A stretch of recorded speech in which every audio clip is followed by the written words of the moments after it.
Olá, concurseiros, tudo bem com vocês? Mais uma aula bacana hoje, tá certo? Nossa aula hoje, preparatório ao concurso do estado de Pernambuco. Hoje nós vamos ver nosso assunto, fundamentos sobre o ECA, o Estatuto da Criança e do Adolescente. Na nossa aula de hoje, pessoal, nós vamos frisar a Lei Federal 8.069/90. Tá?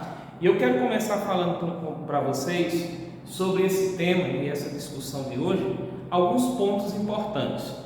O primeiro ponto que nós vamos falar sobre a Lei 8.069/90, que é sobre o ECA, nós vamos falar que ele foi exatamente um resultado de um movimento social, ou seja, tem um caráter popular, tá certo? Esse movimento dos anos 90, muito importante, porque foi verificado na época que o Brasil tinha uma grande desigualdade social. Claro que nos dias de hoje isso também é uma marca triste, né, para o nosso país, mas nos anos 90 muitas crianças em zona de risco, em áreas de risco, principalmente sem direitos garantidos. Por isso que esse movimento se estendeu a várias classes, a várias entidades sociais e, na verdade, foi uma luta, né? E, na verdade, uma conquista da sociedade. Por isso que é um movimento social e, através dele, foi criado, né, exatamente o Estatuto da Criança e do Adolescente.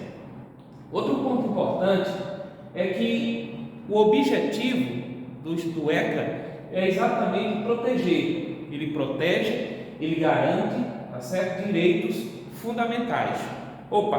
E aí a gente depois vai ver aqui, tá certo, em outra parte do conteúdo, que esses direitos fundamentais se dividem em 5 grupos, muito importantes, são eles exatamente que nós temos que focar nas nossas aulas, tá? Esses direitos fundamentais que passam a estar garantidos no Estatuto da Criança e do Adolescente.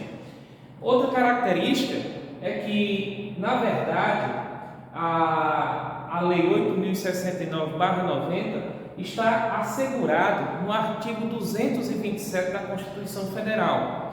Esse artigo de muita importância, que também é um ponto, tá certo, central da nossa discussão e que você, concurseiro, também deve marcar aí no seu material que você recebeu aí no grupo, tá certo? E depois você pode até ir na própria Constituição Federal e marcar esse ponto importante.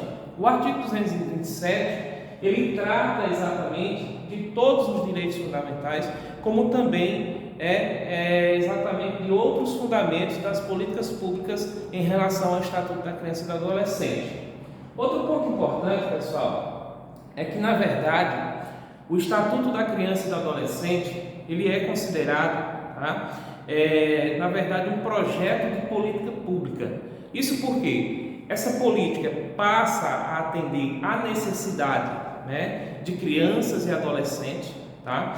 E isso porque essas crianças e adolescentes estavam, né, sem direitos garantidos, com direitos violados. Então, por isso, a necessidade de se criar uma política pública que garantisse e reservasse esses direitos dessas crianças. É importante também a gente frisar que essa lei ela vai para dentro das escolas, tá? Isso é importante. Na próxima aula a gente vai falar exatamente algumas leis que foram sancionadas que sustentam exatamente, né, o direito da criança e do adolescente ter acesso, né, e a permanência na escola, já que era verificado que muitos pais, muitas famílias agiam com negligência, né, com seus filhos, tirando o direito fundamental que é a educação e a saúde. Então isso, né, passou então a garantir esses direitos. Por isso então que o projeto de política pública ele vai ser muito importante, né? O Estatuto da Criança e do Adolescente vai garantir exatamente toda essa necessidade, tá? Mas é importante, pessoal, que antes do Estatuto da Criança e do Adolescente existiam, né, duas leis, 2 códigos, na verdade, que eram praticados. Por exemplo, o Código Melo de Matos, tá? De 1927, ok? O Código de Menores criado exatamente no ano de 1979. Então, nós temos esses dois códigos e eles tinham algo em comum, porém, eles não tinham a mesma força, a mesma sustentação, né, que o Estatuto da Criança tem, né, do adolescente vai ter, porém, eles tinham em comum, porque eram códigos que dava assistência e também a intervenção.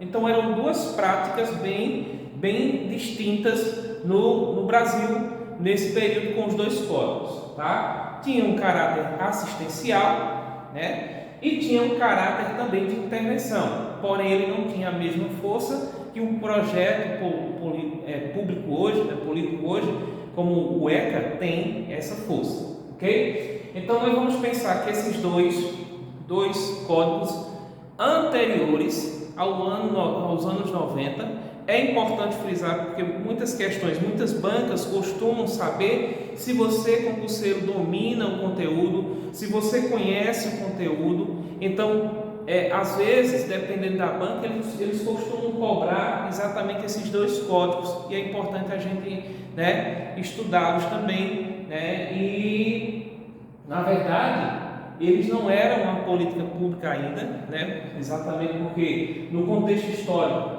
são anos em que o Brasil passou por grandes transformações, né? Principalmente no contexto social, político, histórico. É importante a gente analisar também tudo isso, tá? Agora, pessoal, com a aprovação do Estatuto da Criança e do Adolescente em 13 de julho de 1990, nós vamos ter exatamente, né, uma representação de uma conquista.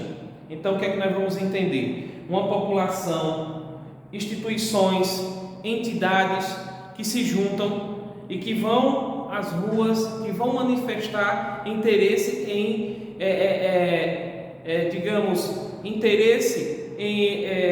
defender os direitos, as causas dessas crianças e adolescentes que estavam com direitos violados. Então nós vamos ter exatamente um movimento social, um movimento popular que vai em busca disso. Então por isso que uma das principais características do ECA é a conquista de um povo, né, através de uma política pública, tá? Mas é importante destacar que essa política pública, ela destaca o seguinte: é dever da família, é dever da sociedade, é dever do Estado assegurar a criança e o adolescente com absoluta prioridade. E aí, prioridade de quê, professor? Educação, saúde, lazer, esporte, cultura, profissionalismo, que está dentro dos 5 fundamentos que nós vamos ver daqui a pouco. Outro ponto importante, pessoal, uma observação que eu quero fazer no material de vocês, que vocês receberam aí, é que com o ECA, né, a criança, antes do ECA, era chamado exatamente de menores, exatamente por a questão do Código de Marcos e o Código de Menores. Com a existência do ECA, nós vamos ter exatamente, né, sujeitos de direitos. Ou seja, as crianças e o adolescente passam então a ser sujeitos de direito. Isso é importante a gente entender, tá? Então, antes dos anos 90, essas crianças eram tratadas apenas como menores. Depois, com a aprovação do ECA, né, nós vamos ter exatamente a existência dos sujeitos de direitos, aqueles, né, que vão ter exatamente direitos e direitos fundamentais, ok? Pessoal, preste atenção. O artigo 4 do ECA, o artigo 32, inciso 5º da LDB. O que é que eles dois vão tratar? Tratam exatamente, né, dos conteúdos que vão ser tratados no ensino fundamental nos anos finais, tá? Então, entre esses conteúdos, nós temos os direitos de crianças e adolescentes, né, os direitos humanos, os direitos fundamentais. São esses direitos que vão estar na prova de vocês, né, nas provas de concurso que as bancas irão cobrar, tá? E aí cabe exatamente à lei federal a Lei 11.525/2007, exatamente que vai tratar, ok, desses conteúdos no ensino fundamental, que vai exatamente falar sobre os direitos, tá? Pessoal, outro ponto importante que eu falei para vocês, para a gente fechar esse momento, são exatamente esse repertório. Uma das marcas do nosso cursinho é o repertório. E nesse repertório de hoje, certo? Na aula de hoje, ele trata sobre os direitos fundamentais. Por exemplo, o primeiro direito fundamental é o direito à vida e o direito à saúde. Mas, professor, qual o artigo? Lembre-se do artigo 7. Estamos falando do Estatuto da Criança e do Adolescente, na própria LDB, na Constituição Federal. O 2, direito à liberdade, respeito e dignidade, tá? E aí nós vamos lembrar do artigo 15, ok? Terceiro direito, direito à convivência familiar, mas o direito à convivência comunitária. Vamos lembrar do artigo 19, tá? Quarto direito fundamental, direito à educação, cultura, esporte e lazer. E aí a gente vai lembrar do artigo 53. E o quinto direito fundamental, o direito à profissionalização, proteção no trabalho. E aí a gente vai lembrar do artigo 60. Então, pessoal, esse repertório é muito importante. Essas leis costumam estar nas provas de conhecimento pedagógico. E é importante você estar ligado também no assunto sobre o ECA. Então, hoje a nossa aula, tá certo? Foi exatamente sobre esses fundamentos do Estatuto da Criança e do Adolescente. Espero que tenham gostado, mas desejo a vocês bons estudos. Forte abraço, turma, e até a próxima aula.